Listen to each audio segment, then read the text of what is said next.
করে আমরা নিজেরাও ক্ষমতায় যেতে চাই না, কেউ তাড়াহুড়া করে ক্ষমতায় যাক সেটাও আমরা চাই না। তাই যদি করতে হয় তাহলে অবশ্যই একটা অর্থবহ নির্বাচনের দিকে যেতে হবে জাতিকে। আর সেই নির্বাচন করতে হলে অবশ্যই গুরুত্বপূর্ণ কিছু সংস্কার সাধন করতে হবে। এই জন্য জামাতে ইসলামী 5 তারিখেই বলে দিয়েছে এই সরকারকে আমরা যৌক্তিক সময় দিতে চাই প্রয়োজনীয় সংস্কার সাধনের জন্যে।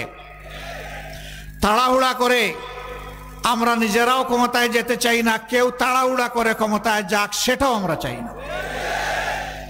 আমরা চাই একটা সুষ্ঠু নির্বাচনের মধ্য দিয়ে আল্লাহ তাআলা যাদেরকে সুযোগ দেবেন,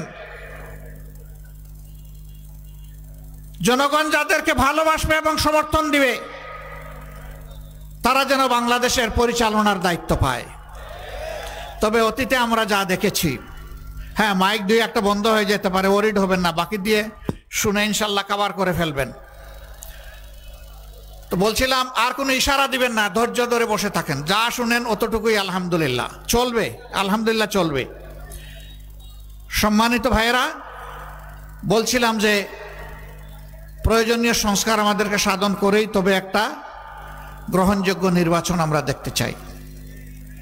কিন্তু অতীতের দুঃখজনক ঘটনা, যারা নির্বাচনের আগে জাতিকে অনেক ভালো ভালো কথা বলেছেন, ওয়াদা করেছেন, ইশতেহার দিয়েছেন, নির্বাচনের পরে গিয়ে সব তারা ভুলে গেছে।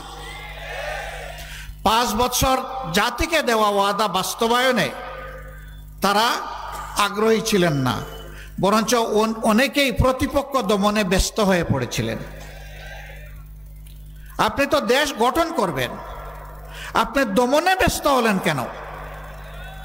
দেশ গঠন করলে তো এমনি যার যেটা পাওনা বিচারের মাধ্যমে সেটা পাবে এবং নির্বিশেষে সমস্ত মানুষ উপকৃত হবে। এর কারণ 2টা। ক্ষমতায় যারা গিয়েছেন তারা যথাযথভাবে আল্লাহকে ভয় করতেন না। আদালতে আখিরাতে আল্লাহ তাআলার দরবারে তাদের দায়িত্বের জন্য, কর্তব্যের জন্য তাদেরকে জবাব দিতে হবে, এই বিশ্বাস তাদের ছিল না।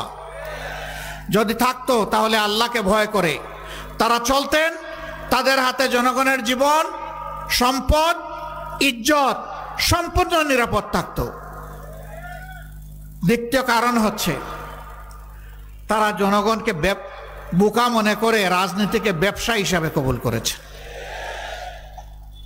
ক্ষুধার্ত হয়ে বসে থাকেন, কখন ক্ষমতায় যাব, আর পেট ভরে খাইতে খাইতে বদহজমি পর্যন্ত পৌঁছবে। বদহজমি বুঝেন? ক্ষমতা যখন চলে যায় তখন পেটে কুসা দিলে সব মুখ দিয়ে বের হয়ে যায়। হচ্ছে না? অতীতে হয়নি? হয়েছে, হচ্ছে, হবে।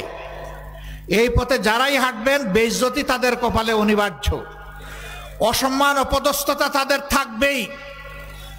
মানুষ কেন টাকার গোলাম হবে, সম্পদের গোলাম হবে? মানুষ তো আল্লাহর গোলাম হবে।